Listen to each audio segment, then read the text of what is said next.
Charleroi et son territoire veulent se vendre, ils veulent séduire. Ce projet majeur a donc toutes les allures d'une stratégie pour renforcer son image. Un projet cohérent pour l'ensemble des 29 communes de Charleroi Métropole et qui a été retenu par la province de Hainaut dans le cadre de son action en faveur des communes.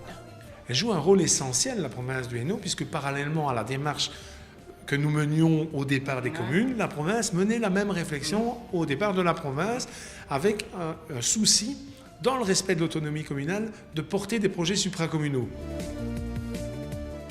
Alors ici, à Charleroi, c'est la concrétisation quand même d'un projet extrêmement important, d'attractivité du territoire, et donc les moyens importants qu'on va mettre en œuvre ici, c'est plus de 250 000 € par an, eh bien, serviront à des projets forts, en tout cas pour assurer l'attractivité de la région de Charleroi. Ce n'est pas nous qui avons pensé le projet, mais ce sont bien les communes du territoire, et c'est ça, dans le fond, le plus important.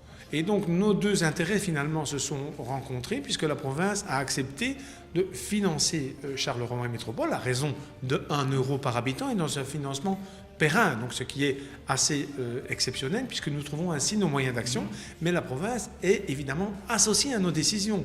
Dans le bureau de Charleroi Métropole, on trouve des bourgmestres et on trouve désormais un député provincial et des conseillers provinciaux, parce que nous sommes des élus locaux finalement tous, et on veut porter le même projet de territoire. Et donc c'est un élan, je dirais un souffle, un élan qui dépasse les barrières politiques, mais qui dépasse aussi, je l'ai dit, les barrières institutionnelles. Les institutions ne sont là que pour faire des projets. Et les projets n'existent que pour servir les citoyens, que pour servir la population. Et je pense d'ailleurs que dans les projets que nous avons en perspective, il faudra encore accroître ce dialogue qui doit exister, ce dialogue démocratique entre les citoyens, entre les élus. Peut-être que là encore, la supracommunalité pourrait permettre de l'aider à mener ça à bien.